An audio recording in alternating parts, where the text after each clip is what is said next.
2 महीने में बन करके तैयार हो जाएंगे और 13 कार्यालय इस साल के अंत तक आप और बना देंगे।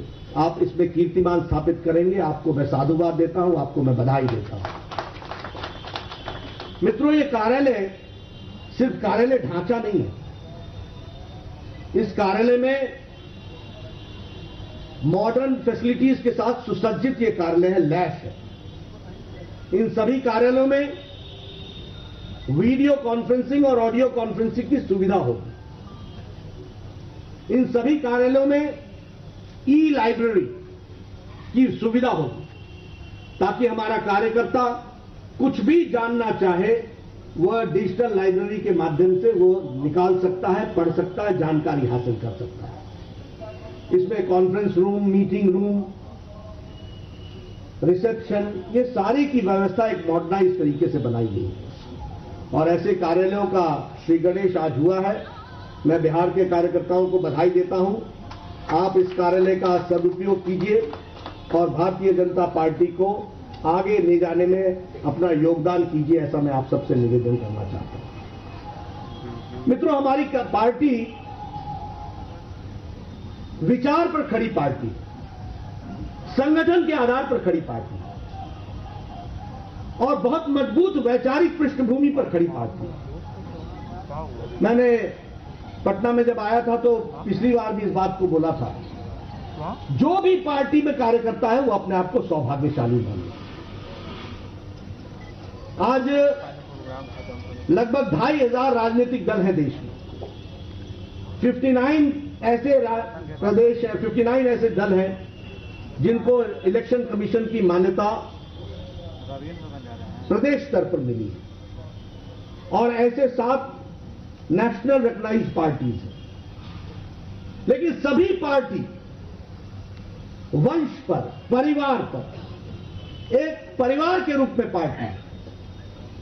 वह परिवार की पार्टियां हैं और भारतीय जनता पार्टी पार्टी ही परिवार है। इस बात को हमको समझना चाहिए।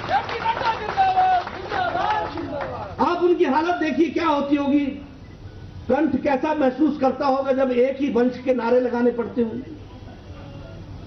आप उनकी आत्मा की बात सुनिए कि वो कैसा समझते होंगे, जैसे इस आजाद भारत में भी गुलामी के दिन गुजार रहे हो। एक ही पर्पस है, एक ही काम है, एक वंश को बढ़ाए चलो। वंशवाद, जातिवाद, परिवारवाद, एक ही लक्ष्य को लेकर चल रहे हैं। और यहां एक ऐसी पार्टी है जो विचार पर खड़ी है, संगठन के आधार पर खड़ी है, कार्यकर्ता के आधार पर खड़ी है और उसको चलाने वाले कार्यकर्ता एक विशेष संगठन की पद्धति से खड़े हैं। इस बात को हमको समझना चाहिए। इसलिए हमें इसमें बहुत सौभाग्य और मैं ये मानता हूं कि यह पार्टी हमेशा आगे ही बढ़ेगी, पीछे हटेगी। यह इतने साइंटिफिक आधार पर खड़ी पार्टी है, नोबडी कैन स्टॉप, कोई इसको रोक नहीं सकता। चुनाव के नतीजे नाकड़े लेकर मिलजुल करके घाल करके थोड़ी देर के लिए कोई आदमी आगे निकल सकता है, कोई पार्टी आगे निकल सकती है, लेकिन देश में वर्चस्व और विचारधारा का वर्चस्व अगर किसी राजनीतिक दल का है और रहेगा तो वो भारतीय जनता पार्टी है। इस बात को हमको समझना चाहिए। इसीलिए इसको आगे लेकर के हम सबको चलना है और पूरी ताकत लगा करके बढ़ना है, पूरी शिद्दत के साथ आगे बढ़ना है। आप बताइए,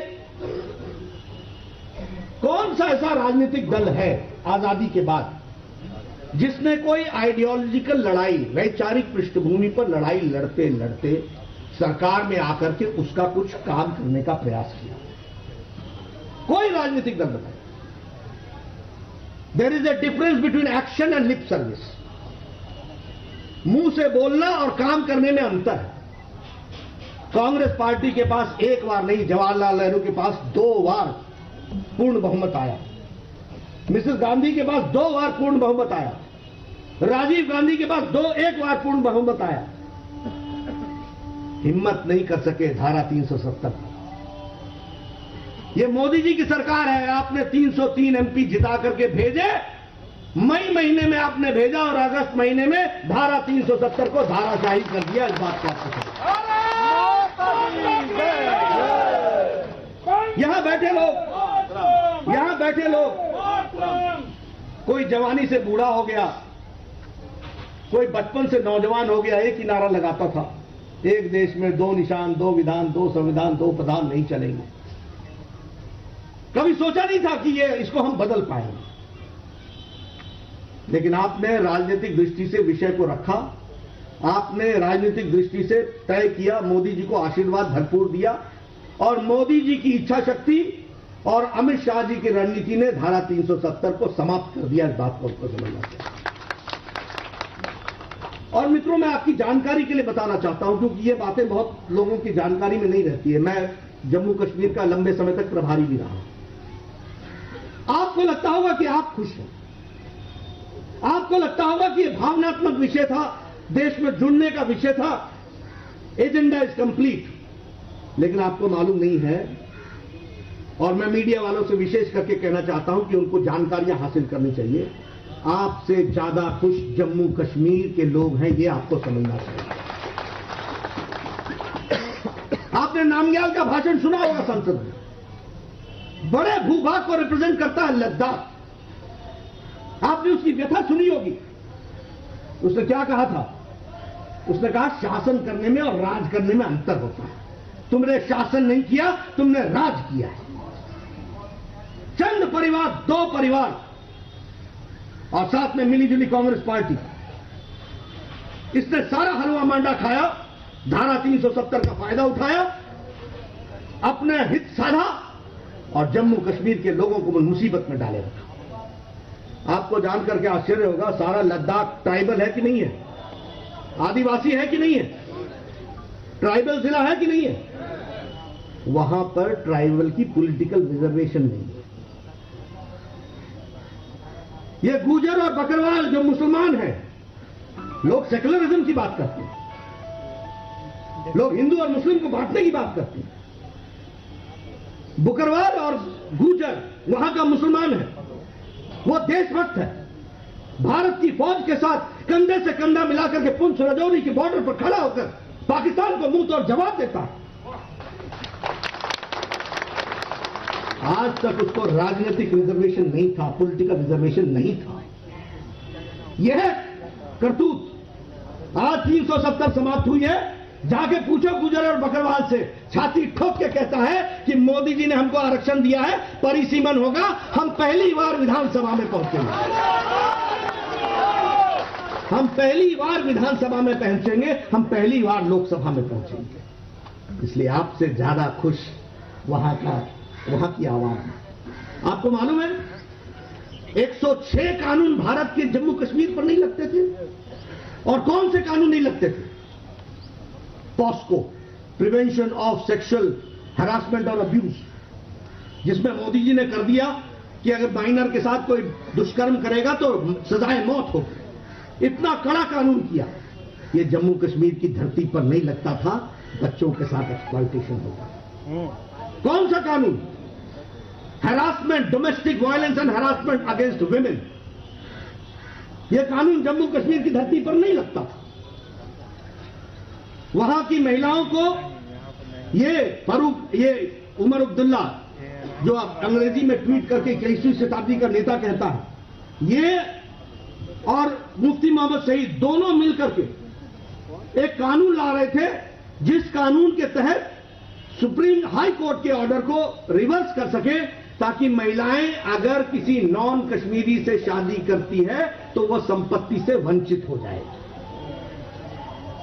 आज धारा 370 समाप्त होने के बाद कश्मीर की महिलाएं वो किसी से भी शादी करें, उनका संपत्ति पर बराबर का हक होगा। इस बात को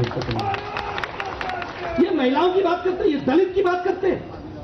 मीडिया वाले ध्यान में रखें इस बात को। मैं इसलिए कहना चाहता हूं क्योंकि जानना हमारी आवश्यकता है। दलित भाई, आपको मालूम है जम्मू कश्मीर में वहां के चीफ मिनिस्टर, पहले चीफ मिनिस्टर ने पंजाब से दलित भाइयों को ले जाकर के जम्मू कश्मीर में बसाया और क्या कहा कि हमारे यहां सफाई कर्मचारी नहीं है, इसलिए तुम सफाई कर्मचारी के लिए आओ। जब बेचारे फंस गए तो कहा कि तुमको और तुम्हारे बेटे को नौकरी सिर्फ सरकारी कर्मचारी की मिलेगी और कोई नौकरी नहीं मिलेगी। ये है 21वीं शताब्दी के नेता आजकल जिनके बारे में बड़े लोग चिंता करते हैं कि ये अंदर है कि बाहर है। अरे भैया वहां लगा हुआ है ना, उस पर देखिए ना। ये लोग हैं जिन्होंने सफाई कर्मचारी के बेटे को आगे बढ़ने नहीं दिया। आज धारा 370 समाप्त हुई है।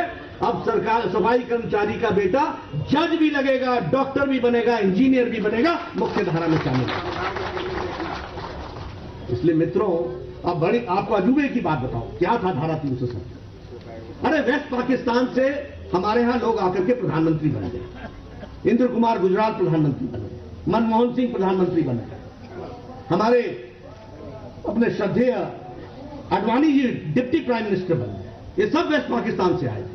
लेकिन जो व्यक्ति जम्मू कश्मीर में बस गया वो काउंसलर भी नहीं बन सका, क्योंकि उसको अधिकार ही नहीं था खड़ा होने का। आप बताइए, ये धारा 370 थी। आज देखो वो कितना खुश है। और सबसे ज्यादा खुश क्यों है मालूम है आपको? मैं इसलिए बता रहा हूं कि ये आइडियोलॉजिकल लड़ाई, ये जो मोदी जी की इच्छा शक्ति है, ये भारत में भावनात्मक विषय के लिए नहीं, वो भावनात्मक विषय तो है ही है, लेकिन ये जम्मू कश्मीर को मुख्य धारा में लाने का है, आजादी करार दिलाने का है। इस बात को हमको समझना चाहिए। आपको शायद मालूम नहीं होगा कि ये prevention of corruption act, Bhupendra ji मैं ठीक कह रहा हूं, प्रिवेंशन ऑफ करप्शन एक्ट, यह जम्मू कश्मीर की धरती पर लागू नहीं था। भारत सरकार का पैसा खाए चलो, हलवा मांडा बनाए चलो, मजे किए चलो, डल लेक की सफाई करते रहो, पता नहीं गाद निकली या वो पैसा कहां गया। अब सबकी इंक्वायरी शुरू हुई है। जिसने भ्रष्टाचार 30 साल किया है या तो जेल में होगा या बेल पर होगा। और एक बात और बता दूंगा आपको, आजादी के बाद पहली बार जम्मू कश्मीर में पिछले से पिछले महीने बीडीसी का चुनाव हुआ। बीडीसी आप जानते हैं ना, ब्लॉक डेवलपमेंट कमेटी। आजादी के बाद पहली बार चुनाव हुआ। 310 सीटें थी। 310 ब्लॉक्स में 80 ब्लॉक भारतीय जनता पार्टी ने जीती, कांग्रेस पार्टी ने 1 जीती, पैंथर्स पार्टी ने 7 जीती और पीडीपी और नेशनल कॉन्फ्रेंस भाग गए।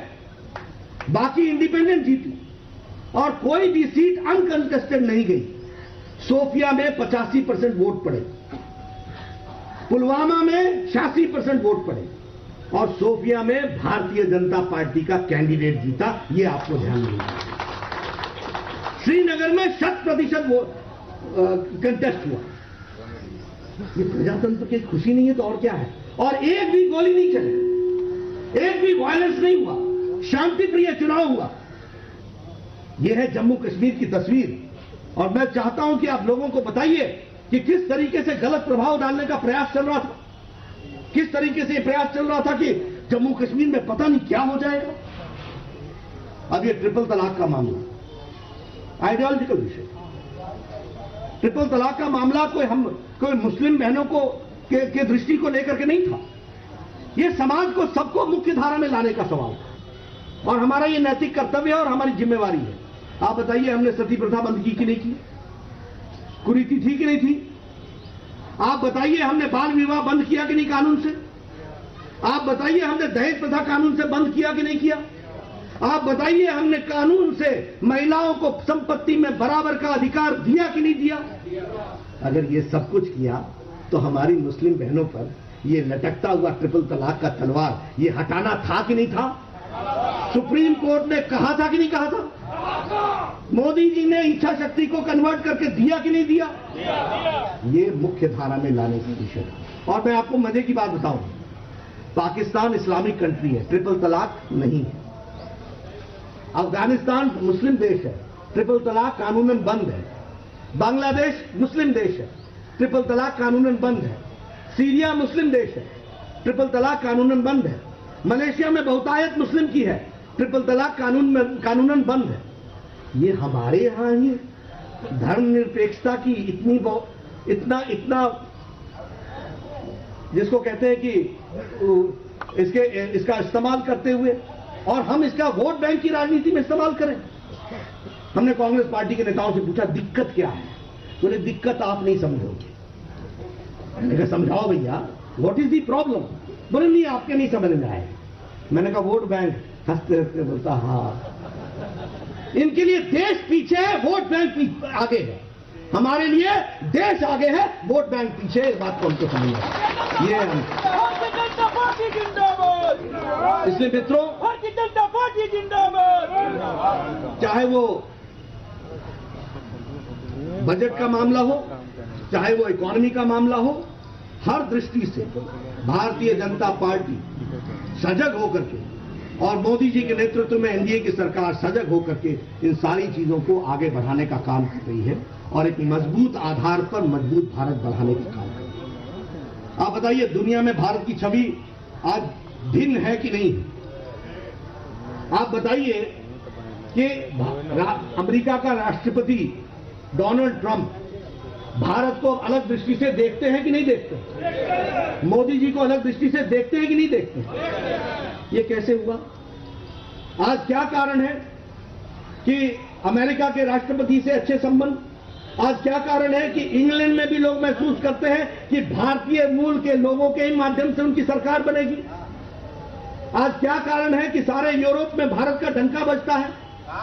आज क्या कारण है कि 16 देश एक तरफ, 15 देश एक तरफ खड़े होते हैं और मोदी जी कहते हैं कि आरसेप में, रीजनल कॉम्प्रिहेंसिव इकोनॉमिक प्रोग्राम में, पार्टनरशिप में भारत शामिल नहीं होगा क्योंकि भारत के किसानों के हित में नहीं है, भारत के छोटे मजदूर के हित में नहीं है, भारत के छोटे अपने जो इन्वेस्टर्स हैं, जो छोटी फैक्ट्रियां चलाते हैं, उनके हित में नहीं, इसलिए हम नहीं करेंगे। और दुनिया के 15 देश क्या बोलते हैं? ये नहीं कहते हैं कि मोदी जी अलग हो गए, वो कहते हैं कि we respect the arguments and sentiments of mister Modi. हम तो आदर करते हैं। और मोदी जी क्या कहते हैं कि ये मेरा आदर नहीं है, ये भारत के करोड़ों किसानों का आदर है, ये लाखों मजदूरों का आदर है जिसको उन लोगों ने आदर किया। आज भारत की छवि बदल गई। ये सब आइडियोलॉजिकल आर्ट, जिसको हम कहते हैं वैचारिक पृष्ठभूमि पर जो काम हुआ है, उसके कारण इस बात को आगे बढ़ा। मैं बहुत सी बातें बता सकता हूं, लेकिन अब मैं बिहार की ओर आता हूं। आज मैं बिहार की ओर जब आता हूं, मंगल पांडे जी लेने आते हैं, नंद किशोर जी लेने आते हैं, संजय जी लेने आते हैं, तो मैं पूछता हूं, इधर से घूमता हूं तो बोले यहां नया पुल बन गया। उधर मुड़ता हूं तो बोलते हैं यहां भी नया पुल बन गया। हाजीपुर के पुल की तरफ जाते हैं तो बोलते नहीं एक और बन रहा है।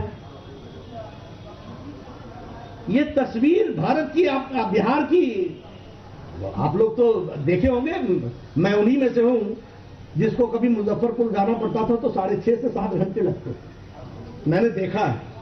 आप लोगों में से पता नहीं, बहुत से लोगों ने एलटीसी घाट नहीं देखा होगा।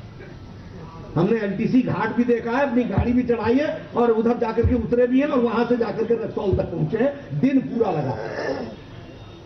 आज जब मैं एक बार प्रभारी के रूप में बेतिया जाना पड़ा तो इन्होंने कहा 4 घंटे लगेंगे। मैंने कहा 4 घंटे बेतिया? क्या बात कर रहे हो? बोले नहीं, इधर से फटाफट निकल जाएंगे, सड़क बन गई। बिहार की तस्वीर पिछले 10 सालों में और पिछले 5 सालों में विशेष करके पूरी तरीके से बदली है। इसको हमको समझना चाहिए ताकत के साथ। और मैं ये कहना चाहता हूं, इसका आशीर्वाद जो मिला है वो नरेंद्र मोदी जी का बिहार को आशीर्वाद मिला है, ये हमको समझना चाहिए।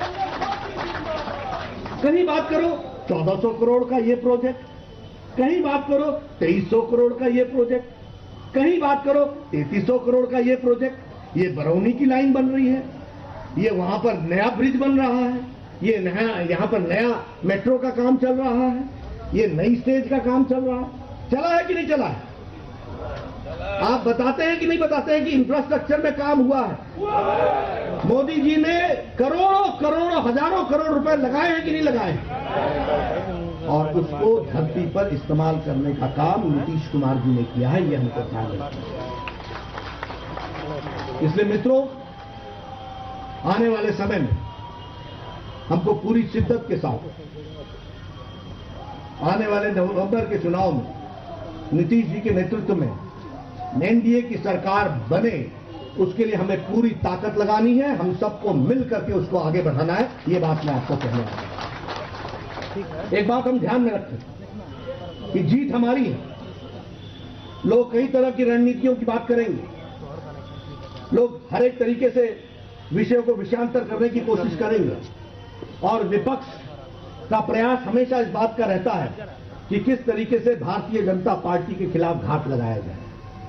ये कभी संभव नहीं है। हम आगे बढ़ेंगे, पूरी ताकत के साथ बढ़ेंगे। बिहार में हम लोगों ने अपनी सरकार बनानी है, उस मजबूती के साथ बिहार की तस्वीर बदलनी है।